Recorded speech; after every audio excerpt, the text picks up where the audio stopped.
चुनाव के पहले चरण के लिए कुछ ही दिन बचे हैं और अब ऐसा लगने लगा है कि 2019 लोकसभा चुनाव में आचार संहिता यानी मॉडल कोड ऑफ कंडक्ट को पार्टियों ने एक मजाक बनाकर रख दिया है।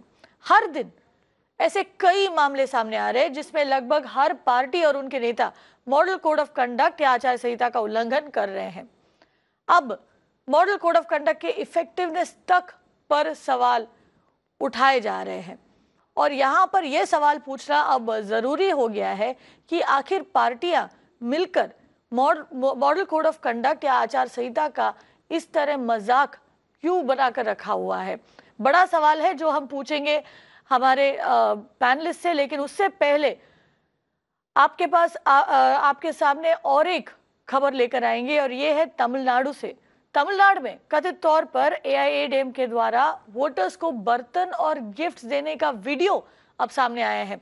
डिप्टी सीएम ओ पनीरसेल्वम के कुडलूर में आने से पहले ये घटना हुई थी। प्रमोद हमारे साथ जुड़ रहे हैं और प्रमोद के पास और डिटेल्स है। Pramod, if you could take us through what happened in Cuddalore before the CM O Pannirselvam was to reach there. How is it being constituted? How is it being interpreted as as a violation of the election code of conduct? Well, not just a violation of model code of conduct, it seems like it's a complete failure in that area because, like I mentioned earlier, Tamil Nadu so far has recorded close to 227 crores worth of cash, gold and various other objects that were apparently seized by Election Commission. A major portion of human resource has been deployed to it, and even after that, imagine at one point the Election Commission were able to confiscate a certain book because it had the term Rafale on it, but on the other side, this has occurred in a position where the Deputy Chief Minister has gone for campaigning, and there you could see those visuals how a woman, if she carries a plastic placard of twin leaves, she's been given gifts. Like it started with the metal pots to various other items, and that's what's been happening there. This is like alleged to be an ADMK partnership because there the women was carrying twin leaf symbols. However, there was another instance in Vellore as well where a reporter was attacked for shooting AIDMK caterers trying to distribute food and other items. In fact, his vehicle was confiscated. Both issues have come to limelight within the past 48 hours, but no response from EC as well. And that's the reason that it's almost turning into a complete joke in emphasizing moral code of conduct in the state. Right, and Pramod, also since there is video evidence and we can clearly see कि यहाँ पर बर्तन बांटे जा रहे हैं, लोगों को गिफ्ट दिए जा रहे हैं इलेक्शन के पहले. Tell us, Pramod, what action has been taken? Has anybody filed a complaint? Well, so far on these two matters, no complaints has been filed because the people who had to come forward, like even if Election Commission has to take what's going to take happening into consideration, they have to call up the flying squad over there to find out what exactly happened. We have the visuals. The one from Vellore also happened 2 days back, and this is from yesterday. But no reaction from Election Commission. They like when we spoke to the people over there, they claim that they are waiting for some kind of confirmation on this matter. We did provide the video. They said they will analyze the video and then will give us an explanation. Right, Pramod, we will of course wait for more updates on that and we'll keep coming back to you. लेकिन यहाँ प्रमोद माधव हमें बता रहे हैं किस तरह आचार संहिता का एक तरीके से उल्लंघन यहाँ पर हो रहा है तमिलनाडु में, कुडलोर में. जैसे आप देख सकते हैं वहाँ पर डिप्टी सीएम के पहुँचने से पहले यहाँ पर एआईएडीएमके का जो काडर है वहाँ बर्तन और गिफ्ट्स लोगों में बांटते हुए नजर आया था. चलते हैं सीधे हमारे पैनलिस्ट के पास. आरती साठे हमारे साथ जुड़ रही है, बीजेपी की प्रवक्ता है. अमित खेमका दिल्ली हाई कोर्ट के एडवोकेट है. संजय अग्रवाल हमारे साथ है, कांग्रेस के प्रवक्ता है.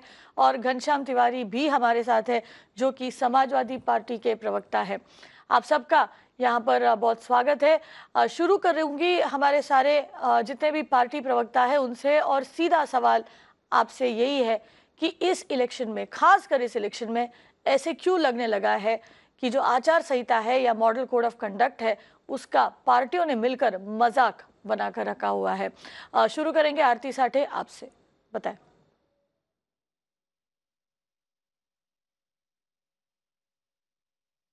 जी, मैं ये कहना चाहूँगी कि आचार संहिता जब से लगी है तब से भाजपा ने तो हर एक प्रोग्राम में हमेशा देखा गया है कि हमने एज फार एज पॉसिबल किसी प्रकार का उल्लंघन किया नहीं है। इनफैक्ट हमारे मिनिस्ट्रीज ने, यूनियन मिनिस्ट्रीज ने कई जगहों से प्राइम मिनिस्टर मोदी जी के फोटोज या पिक्चर्स वो भी निकाल दिए गए हैं। और हर चीज में हम देख रहे हैं कि इस आचार संहिता का बिल्कुल उल्लंघन नहीं होता है। हाँ, ऐसी बातें हो सकती है कि जिस प्रकार से कोई किसी ने अगर कोई वक्तव्य किया होगा, तो अगर ऑपोजिशन पार्टीज को उस वक्तव्य के कारण ऐसा लग रहा है कि कोड ऑफ कंडक्ट का कुछ उल्लंघन किया जा रहा है, तो election commission is very well within its powers to investigate that.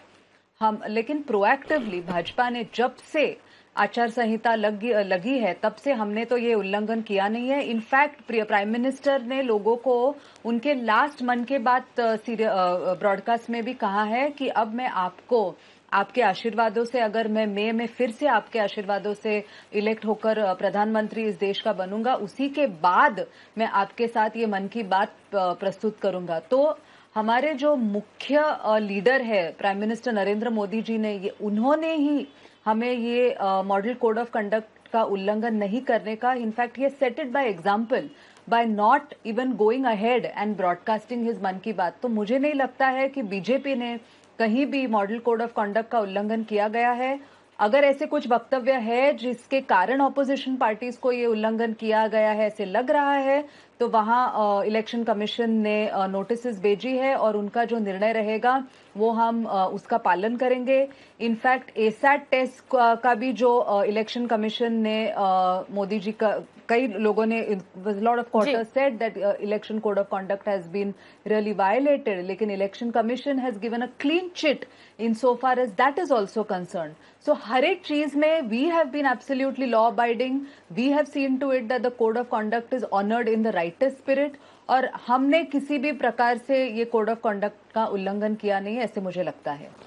जी चलिए, आपके जो दूसरे पैनलिस्ट से उन्हीं से पूछ लेते हैं। संजय अग्रवाल, आपकी क्या राय है? दो सवाल है, एक तो ये, अगर आप रिबट करना चाहते हैं तो रिबट कर सकते हैं, साथ ही साथ इस सवाल का सबसे पहले जवाब दीजिए, क्या आपको लगता है कि सभी पार्टियों ने मिलकर इस वक्त कोड ऑफ कंडक्ट का धज्जिया उड़ाकर रखा है? देखिए, सबसे पहले मैं ये कहना चाहूँगा, कांग्रेस बहुत डिसिप्लिन पार्टी है। कांग्रेस ने कहीं भी ऐसी स्थितियाँ नहीं पैदा की कि कोई हमारी कंप्लेन कर सके। अब आ जाती है भारतीय जनता पार्टी की बात। सबसे पहले मैं कुछ चीज़ों पे, बिंदुओं पे आपकी बात उठाना चाहता हूँ।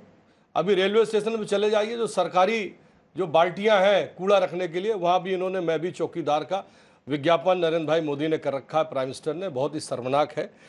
नरेंद्र मोदी के नाम से एक फिल्म इस समय ऐसी अपनी ब्रांडिंग की बना करके उठाना और पब्लिक को दिखाना, ये बहुत बड़ा गुमराह करने का एक योजना है इनकी। उसके अलावा डीडी न्यूज़ में आप देख रहे हैं किस तरीके से इन्होंने एक कार्यक्रम चलाया, मैं भी चौकीदार।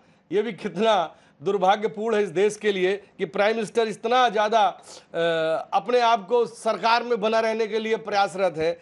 योगी जी जो इनके मुख्यमंत्री हैं, उन्हें पूर्व में जिस तरीके से भगवान बजरंगबली की जाति बता दी, और उसके बाद अभी उन्होंने ये अपनी जो मोदी जो हमारी जो सेना है, जो हमारी सेना और जो ग्रामीण लोगों के बच्चे जो मर रहे हैं जाकर के वहाँ पर रक्षा करने के लिए, उसको भी इन्होंने अपना टेक ओवर मारते हुए ये कह दिया कि भाई ये तो मोदी का सेना है, ये भारत देश का सेना नहीं, ये योगी के मोदी सरकार, ये बीजेपी का सेना है। ये बहुत ही दुर्भाग्यपूर्ण है। चुनाव आयोग ने इन सब बातों में इनको नोटिस दिया है ऑलरेडी। ये सामने सामने बैठ करके झूठ बोलते हैं, ये बहुत ही शर्मनाक है।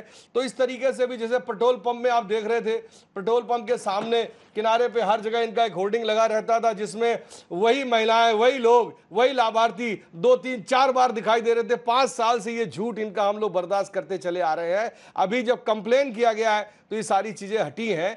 तो इस तरीके से ये क्या संदेश देना चाहते हैं? गुमराह कर रहे हैं इस देश को। और जब चुनाव आयोग, अभी तो आप देखिए कि गवर्नर कल्याण सिंह जैसे लोग जो जिनको इन्होंने गवर्नर बनाया, वो भी इस समय पार्टी का प्रचार कर रहे, एक लोकतांत्रिक संवैधानिक पद में बैठे हुए कल्याण सिंह गवर्नर होकर के भी वो इस बात को कहते हैं कि मोदी जी का प्रचार करते हो, कहते हैं भाई मोदी जी की सरकार बनाइए। उसके ऊपर चुनाव आयोग ने और राष्ट्रपति ने खुद संज्ञान लेकर इनको नोटिस भेजा है। तो ये सब लोग ऐसे हैं जो देश में, फिर अभी वायनाड में आपने देखिए हमारे राहुल गांधी जी चुनाव लड़ने के लिए गए, लेकिन वायनाड में भी इन्होंने कहा कि भाई यहाँ पर हिंदू ज्यादा है, मुसलमान कम है। ये सब चीजें संजय अग्रवाल और ये लोग प्रधानमंत्री ऐसा हल्का काम करते बड़ा दुर्भाग्यपूर्ण है। जी संजय अग्रवाल, और ये बात दुर्भाग्यपूर्ण है कि आप ये बात नहीं समझ रहे कि अगर आप ये सारी चीजें दोहरा रहे तो एक तरीके से आप भी वोटर को यहाँ पर इन्फ्लुएंस ही कर रहे हैं। चलते हैं अब इस वक्त घनश्याम तिवारी के पास। घनश्याम तिवारी, बिल्कुल मैं वही घनश्याम तिवारी, और मुझे और एक कहना है संजय अग्रवाल। आरती साठे आपको मौका दिया जाएगा, आप जानती हो आपको मौका दिया जाएगा। आरती साठे, मैं सबको एक मौका दे दूं। जी घनश्याम तिवारी, बिल्कुल बताएं क्या आपको लगता है कि यहाँ पर आचार संहिता का धज्जिया उड़ाकर रखा है पार्टियों ने? क्या आपको लगता है कि कहीं ना कहीं इस बार इलेक्शन में लेवल प्लेइंग फील्ड जिसे कहते हैं एक तरीके से, वो लेवल नहीं रहा? देखिए, इलेक्शन में जो सबसे बड़ा अवसर है वो जनता के पास में है, और इसमें बेहतर जागरूक रह करके पार्टियों को अपने दायरे में रखना भी वो जो जिम्मेदारी है वो केवल चुनाव आयोग की नहीं है, जनता की भी है, और उस जिम्मेदारी का हम सम्मान करते हैं। जहाँ तक पोल कोड वायलेशन की बात है, मैं उसे दो नज़रिए से देखता हूँ। पहला, अगर आप अभी मैं देख रहा था खबरों में, पीटीआई की खबर थी 2 दिन पहले की, कि किस तरीके से दिल्ली चीफ इलेक्टोरल ऑफिसर ने कहा है कि कुल मिलाकर दिल्ली के अंतर्गत ही 112 पोल कोड वायलेशंस हुए हैं, जिसके ऊपर एंट्रीज मार्क की गई हैं।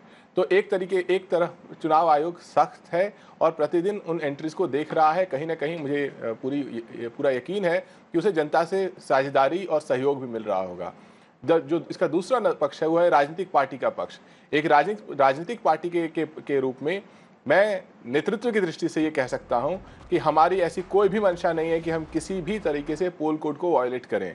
मुझे लगता है ये चुनाव एक खुली किताब है, मुद्दा जनता की रोजमर्रा के मुद्दे हैं, और इसमें हम अत्यधिक प्रचार करके ये चुनाव नहीं जीतना चाहते। हम अपनी बात जनता तक केवल साधारण तरीके से रख के जीतना चाहते हैं। लेकिन यदि हमारा कोई कार्यकर्ता या हमारा कोई नेता कहीं पर जो किसी भी कारण से, या तो उसकी अनभिज्ञता हो या फिर वो जानबूझ के गलती कर रहा हो, उसको चुनाव आयोग आगाह करता है या उसके ऊपर कोई टिप्पणी करता है, बुक करता है, तो हम उसे डिफेंड नहीं करेंगे। हम चुनाव आयोग के सामने अपना पक्ष रखेंगे, लेकिन हम कुतर्क नहीं करेंगे। इसकी तुलना में जो भारतीय जनता पार्टी कर रही है, मैं उसमें एक डिस्टिंक्शन देखता हूं, अलग देखता हूं नजरिया। वो ये कि वो शीर्षक स्तर पर उन्होंने ये मान लिया है कि एक मोदी कोड ऑफ कंडक्ट है, जिसमें चुनाव के दौरान फिल्म भी लॉन्च की जा सकती है, बिना किसी को बताए अपना टीवी चैनल भी लॉन्च कर सकते हैं, जब आप चुनाव में वोट डालने जाते हैं तो अपने आप को रोड शो में कन्वर्ट कर सकते हैं, अपनी पार्टी का सिंबल दिखा सकते हैं प्रधानमंत्री होते हुए भी, या फिर अचानक सी प्लेन लैंड कर सकते हैं। इस चुनाव को इस मोदी कोड ऑफ कंडक्ट से बचाना आवश्यक है। ये जिम्मेदारी सिर्फ और सिर्फ इलेक्शन कमीशन की है। मुझे नहीं लगता कि शीर्ष स्तर पर कोई भी पार्टी का नेता उस धड़ल्ले से चुनाव आयोग के रिकमेंडेशंस की नियमावली की धज्जियां उड़ाता है जिस तरीके से भारतीय जनता पार्टी के शीर्षस्थ नेता उड़ाते हैं। इसीलिए इसमें हेट स्पीच से लेकर के नेतृत्व के स्तर पर जो एक्शन लेना है, उसमें पहली दृष्टि चुनाव आयोग को भारतीय जनता पार्टी के नेताओं की तरफ देनी चाहिए। जी अमित खेमका, यहाँ पर 2 बातें सामने आ रही हैं। एक तो ये है कि हमारे साथ 2 ऑपोजिशन की पार्टियां बैठी हुई है, उनके प्रवक्ता बैठे हुए, लाजमी है कि टिप्पणी बीजेपी पर ही करेंगे, और ये बताया जा रहा है कि सारा जो उल्लंघन है बीजेपी कर रहा है।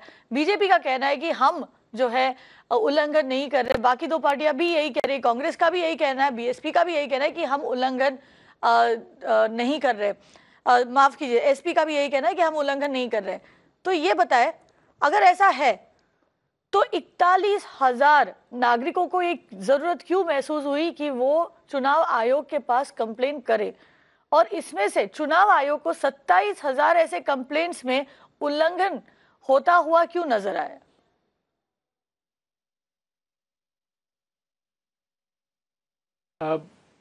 कविता, मैं ये बताना चाहूँगा कि आखिर मॉडल कोड ऑफ कंडक्ट क्या है। मॉडल कोड ऑफ कंडक्ट एक ऐसा कोड ऑफ कंडक्ट है जो कि हमारी सारी पॉलिटिकल पार्टीज ने मिलकर ये एग्री किया है, ये सहमति दी है कि वे उस मॉडल कोड ऑफ कंडक्ट का पालन करेंगे। उन्होंने ये एश्योरेंस लॉ इलेक्शन कमीशन को दिया है कि ये वो उस मॉडल कोड ऑफ कंडक्ट से अपने आप को उसके भीतर ही जो कुछ भी उन्हें प्रचार प्रसार करना है वो उसके भीतर रहकर करेंगे। लेकिन अनफॉर्चुनेट बात यह है कि मॉडल कोड ऑफ कंडक्ट का पर से वायलेशन किसी के इलेक्शन को इफेक्ट नहीं करता। अगर कोई व्यक्ति मॉडल कोड ऑफ कंडक्ट के कुछ प्रावधान ऐसे भी हैं जिनको कि अगर वो कुछ प्रावधान तो ऐसे हैं जो कि सेक्शन 100 जो कि रिप्रेजेंटेशन ऑफ पीपल एक्ट का है उसके तहत मॉडल कोड ऑफ कंडक्ट में है, जो कि ये बताता है कि किन ग्राउंड्स पर इलेक्शन सेट असाइड हो सकता है। लेकिन अनफॉर्चुनेटली बहुत सारे ऐसे प्रावधान हैं मॉडल कोड ऑफ कंडक्ट में जो कि इलेक्शन सेट असाइड करने के लिए ग्राउंड नहीं बनते, और उनको ये पार्टीज एग्री करने के बावजूद भी, अपनी सहमति देने के बावजूद भी उसका ब्लेटेंटली सभी लोग वायलेशन करते हैं। और जो भी सत्तारूढ़ दल होता है उसके पास वायलेशन करने के ज़्यादा चांसेस होते हैं। उनके पास में इलेक्शन मशीनरी होती है, उनके पास में संसाधन ज़्यादा होते हैं, उनके पास में लोग ज़्यादा होते हैं, तो उनके पास में ऐसा करने के बहुत सारे तरीके मौजूद होते हैं। इसलिए नॉर्मली जो भी सत्तारूढ़ दल होता है उसके वायलेशन, उसके द्वारा election model code of conduct के वायलेशन ज़्यादा किए जाते हैं। तो ये तो बिल्कुल सही है कि जब तक कानून में परिवर्तन नहीं किया जाता और मॉडल कोड ऑफ कंडक्ट के वायलेशन को इलेक्शन सेट असाइड करने का ग्राउंड नहीं बनाया जाता, तब तक इसी तरीके से हजारों की तादाद में वायलेशंस होते रहेंगे और उनको हम और आप सिर्फ उन पर बात करने के अलावा, उसके अलावा और कुछ नहीं कर पाएंगे। मैं समझता हूं कि जो नेक्स्ट पार्लियामेंट इलेक्ट होकर आए उसका सबसे पहला काम यह होना चाहिए कि मॉडल कोड ऑफ कंडक्ट को एक संवैधानिक रूप दे, एक लॉ के अंदर परिवर्तित करें और ये बनाया जाए कि वो सेक्शन 100 में मॉडल कोड ऑफ कंडक्ट का वायलेशन भी अपने आप में एक ग्राउंड होगा इलेक्शन को सेट असाइड करने के लिए। जब तक ये नहीं होगा ये पार्टीज इसी इम्प्यूनिटी के साथ अपने किए हुए वादे से मुकरती रहेंगी, ये उस पर वापस जाते रहेंगे, क्योंकि इन्हें मालूम है कि इनका इलेक्शन अल्टीमेटली इस वजह से सेट असाइड नहीं होगा।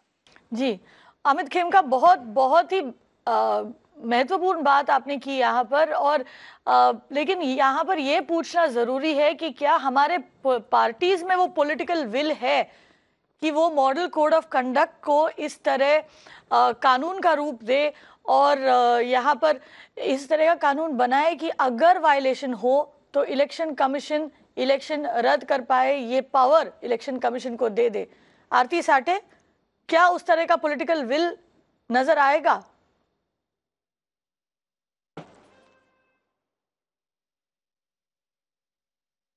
देखिए, पहले तो मैं ये कहना चाहती हूँ कि पहले जो सारे पार्टियों के प्रवक्ताओं ने कहा है कि बीजेपी रैम्पेंट वायलेशंस कर रही है, ये बिल्कुल गलत चीज़ है।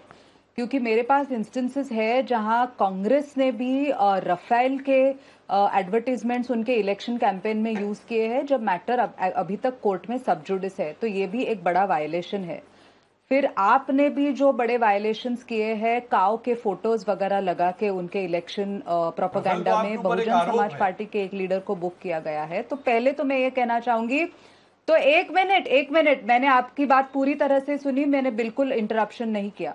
तो बीजेपी ही सिर्फ ये कोड ऑफ कॉन्डक्ट वायलेशन कर रही है, पहले तो हम कर ही नहीं रहे, मेरा ये वक्तव्य है। लेकिन अगर हम कर रहे हैं तो हम अकेले नहीं है, आप भी कर रहे हैं, इफ एट ऑल कर रहे हैं। और अगर इलेक्शन कमीशन ने हमें नोटिस भेजी है तो हम उसका सूटेबली रिप्लाई देंगे। प्राइम मिनिस्टर नरेंद्र मोदी की जो बायोपिक अभी आने वाली है 5 अप्रैल को, मैं वो कहना चाहूंगी कि वो पॉलिटिकल फंडिंग किसी पॉलिटिकल पार्टी या गवर्नमेंट फंड से की नहीं गई है, एक प्राइवेट पार्टी ने फंडिंग की है। और election commission has cleared the release of this movie. It's only for the Central Board of Certification which really has to now clear the certification or rather the release of this movie. तो इसमें भी कोई code of conduct का violation किया नहीं गया है। इनसोफार as जो आपका सवाल है कि code of conduct, model code of conduct जो सीरीज आ रही है, आरती साठे एक सेकंड, आरती साठे जो एक सीरीज आने वाली है, जो एक वेब सीरीज आने वाली है, क्या वो भी क्लियर्ड है ईसी की तरफ से?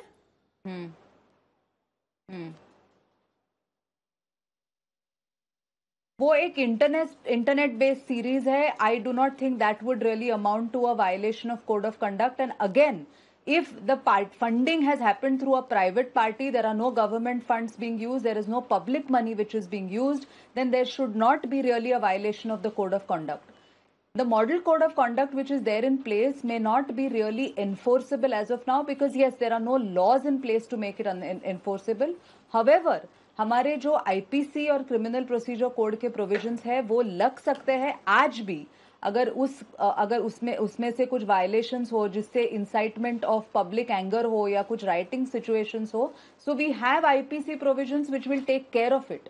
But the point which the earlier एक जो प्रवक्ता थे या कोई और पैनलिस्ट थे जिन्होंने कहा कि इसका violation should be used as a way to set aside elections, I think that will require some amount of thinking, debate या कोई constitutional amendment. तो वो as and how the model code of conduct evolves over a period of time, we will have to really look into it and insofar as that is concerned. But अभी जो laws है, there are prevalent laws which will take care of the violations, if at all, of the model code of conduct. जी, अमित खेमका, आप कुछ कहना चाह रहे हैं यहाँ पर?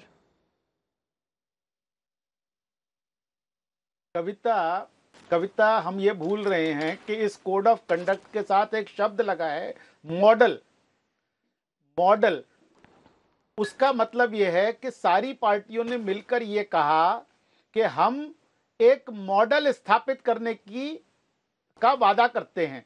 हम एक ऐसा कोड ऑफ कंडक्ट करेंगे जो कि एक मॉडल कंडक्ट होगा.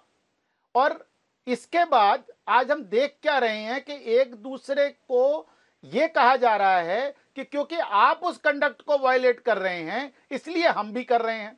अगर हम कर रहे हैं तो क्या हुआ, आप भी कर रहे हैं. बात यह है कि क्या आप लोग मिलकर वो एक मॉडल स्थापित करने को तैयार हैं या नहीं है, ये सवाल है. जी, यानी आपका कहना यहाँ पर यह है अमित खेमका कि अगर क्रिकेट की बात करें तो यहाँ पर सभी खिलाड़ी को मालूम है कि अगर हम नियम तोड़े तो भी कुछ होगा नहीं, हमारे खिलाफ कोई एक्शन नहीं लिया जाएगा. सारे खिलाड़ियों को मालूम है कि हम में से कोई आउट नहीं हो सकता और इसीलिए धड़ल्ले से हर कानून, गेम का जितना भी नियम है, सारे नियमों को यहाँ पर तोड़ा जा रहा है, मरोड़ा जा रहा है. अमित खेमका, क्या ये सही होगा? बिल्कुल वही बात है. लेकिन मैं साथ में ये कह रहा हूं कि जो लोग ये दलील दे रहे हैं कि तुम बहुत गंदे हो और मैं तुमसे ज्यादा अच्छा हूं, यहां सवाल ये नहीं है कि तुम ज्यादा अच्छे हो कि नहीं हो. सवाल ये है कि क्या तुम एक मॉडल स्थापित कर रहे हो, क्या तुम एक ऐसा काम कर रहे हो, क्या तुम इस तरह से अपने आप को कंडक्ट कर रहे हो जो कि एक मॉडल स्थापित करे समाज के अंदर. क्या आप ये कह सकते हैं कि आप मॉडल कोड ऑफ कंडक्ट को चल रहे हैं, मॉडल बना रहे हैं आप एक? जी. घनश्याम तिवारी, आपको क्या लगता है यहाँ पर क्योंकि ये मॉडल कोड ऑफ कंडक्ट एक तरीके से सिर्फ नियम है, कानून नहीं है, उस नियम को लागू करने के लिए दूसरे कानून की सहायता लेनी पड़ती है और सारे पार्टियों को मालूम है कि मान लीजिए नियम इस वक्त तोड़ भी देते हैं, कुछ कर भी लेते हैं, तो जब तक एक्शन लिया जाएगा तब तक शायद चुनाव ही खत्म हो जाए. जो वोटर को इन्फ्लुएंस करना था वो हम कर भी ले और इसीलिए धड़ल्ले से ये नियम तोड़े जाते हैं. क्या वो पॉलिटिकल विल है हमारे पार्टियों में कि इस नियम को कानून बना दे? देखिए, जो अमित खेमका जी ने जो दृष्टि दी है और जो सवाल आप पूछ रहे हैं, मैं उसके स्पिरिट से सहमत हूं. मुझे लगता है कि लगातार प्रयास करना चाहिए कि जिन नियमों पर सबने सहमति बनाई है उन नियमों पर हम लोग जब देश के लोकतांत्रिक नेतृत्व का चुनाव होता है तो उन नियमों का सम्मान बने रहना चाहिए. लेकिन ये लड़ाई हम एक चुनाव में शायद नहीं जीत सकते. इसमें जो प्रमुख बात मैं कहना चाह रहा हूँ वो ये है कि एक तरफ आप पार्टियों को या कार्यकर्ताओं को बात कहें, लेकिन जब इसमें इस लड़ाई में तोड़ने वाले लोगों की जगह पर कोई प्रधानमंत्री खड़ा हो जाता है, कोई मुख्यमंत्री खड़ा हो जाता है, कोई राज्यपाल खड़ा हो जाता है, तो ये लड़ाई बहुत ही अनबैलेंस हो जाती है. ये वो लोग हैं जो चुन करके संसद में बैठ करके या अपने राज्य की विधानसभा में बैठ करके कानून बनाते हैं। यदि उन्होंने ये मंशा बना ली है कि हम इन नियमों में जो भी लचीलापन है या उनको तोड़ने के बाद जो कुछ कार्रवाई नहीं होती उसका फायदा उठाएंगे अपने लाभ के लिए, तो ये सवाल फिर ये कहना, मैं किसी बहस में कह दूं कि कल जो संसद चुनी जाएगी, अगली बार जो संसद चुनी जाएगी, उस संसद में इसका हल निकल जाएगा, लग नहीं रहा है। ये दिखाई दे रहा है कि अभी जो चुनाव बाकी है उसमें भारतीय जनता पार्टी इसी अड़ियल रवैये से शीर्षस्थ स्तर पर कानून मॉडल कोड ऑफ कंडक्ट की धज्जियां उड़ाएगा। हम पार्टी की दृष्टि से कह रहे हैं, हम ऐसा करना हमारी मंशा नहीं है। आप अखिलेश यादव जी को नहीं देखेंगे कि वो किसी भी तरीके से मॉडल कोड ऑफ कंडक्ट के खिलाफ कुछ भी काम कर रहे हैं, या स्पिरिट में या एक्चुअल एक्शन में। लेकिन ये उम्मीद शायद आदित्यनाथ जी से नहीं की जा सकती। जी, संजय अग्रवाल, आप कुछ कहना चाहेंगे? क्या पॉलिटिकल विल है कांग्रेस में कि इसे कानून बनाए? बिल्कुल है, कांग्रेस में ये विल है और कांग्रेस उसका मॉडल कोड ऑफ कंडक्ट का पूर्णतः पालन कर रहा है। और ये मैं कहना चाहता हूँ बहुत ही दुर्भाग्यपूर्ण है वर्तमान बीजेपी सरकार के द्वारा जो सरकारी पैसे का दुरुपयोग किया जा रहा है। जिस तरीके से रेलवे में जो कूड़ा वाली डलिया है उसमें बीजेपी का प्रचार करना, पेट्रोल पंप के किनारे जो होल्डिंग्स है उसमें सरकारी पैसे से बीजेपी अपना प्रचार कर रही है, DD1 के द्वारा सरकारी पैसे पे अपने निजी कार्यक्रम करवा रही है। हो गया 5 साल, बहुत मस्ती कर ली, 5 साल करोड़ों रुपया, अपने अरबों रुपया अपने घूमने फिरने में, जनता को गुमराह करने में। संजय अग्रवाल, आपसे गिनाने नहीं बोला गया था, आपसे पूछा गया था। जी संजय जी, आपसे ये पूछ रहे हैं कि अब क्या इनकी नियति जो है ना वो चुनाव में दबाव बना रही है, वो चुनाव आयोग के ऊपर भी दबाव बना रही है। इसी के लिए हम लोगों ने आज कंप्लेन किया है चुनाव आयोग को।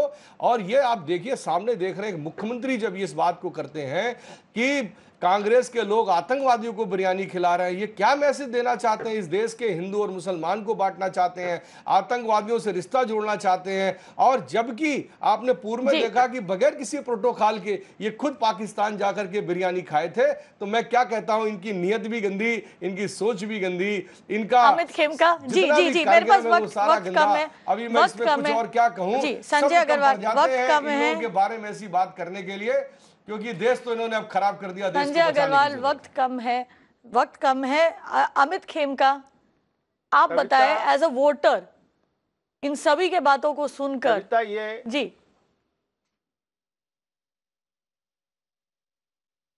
कविता, ये आप देख सकते हैं कि बात ये है कि तू मेरे से ज्यादा गंदा है।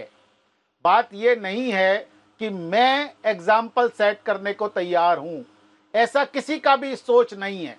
बात यह है कि तुम क्योंकि मेरे से गंदे हो, मैं थोड़े वायलेशन कर रहा हूं, तुम ज्यादा वायलेशन कर रहे हो, लेकिन मैं कोई एक ऐसा एग्जाम्पल सेट करूं, ये मेरी इच्छा नहीं है। मैं एक मॉडल बना के अपने आप को पेश करूं लोगों के सामने, ये मेरी इच्छा नहीं है। और ये वादा तक करने को लोग तैयार नहीं हैं कि हम अगर सत्ता में आएंगे तो इस मॉडल कोड ऑफ कंडक्ट को सेक्शन 100 और रिप्रेजेंटेशन ऑफ पीपल एक्ट के तहत इस मॉडल कोड ऑफ कंडक्ट के वायलेशन को हम एक ग्राउंड बनाएंगे कि जिससे जो लोग इसका वायलेशन करके इलेक्ट हुए हैं उनका इलेक्शन सेट असाइड किया जा सके। इस बात के लिए भी आप देख सकती हैं कि कोई भी पॉलिटिकल पार्टी कोई राजी तैयार नहीं, कोई राजी नहीं हो रहा है। सही बात है अमित खेमका, और इसी के साथ हमें ये चर्चा यहीं पर खत्म करना पड़ेगा। लेकिन जाते जाते एक चीज हम यहाँ कहना चाहेंगे कि जैसे अमित खेमका बता रहे, ऐसे लगने लगा है कि इस इलेक्शन में सारी पार्टियों के बीच दौड़ लगी है, गंद मचाने की यहाँ पर दौड़ लगी हुई है। कौन सबसे ज्यादा नियम तोड़ रहा है उसकी यहाँ पर दौड़ लगी हुई है। यहाँ पर हम सारे पार्टियों के जितने भी उम्मीदवार हैं सबसे एक ही सवाल पूछना चाहेंगे, और सवाल ये है कि जो आदमी, जो नेता नियम तोड़ मरोड़ कर चुनकर संसद में आता है, उस नेता के पास फिर क्या मॉरल राइट रह जाती है कि वो संसद में बैठकर भारत के सभी लोगों के लिए नियम और कानून बनाए। बड़ा सवाल है और इसके बारे में हमारे नेताओं को सोचना पड़ेगा। बने रहिए हमारे साथ, लौटेंगे खबरों को लेकर।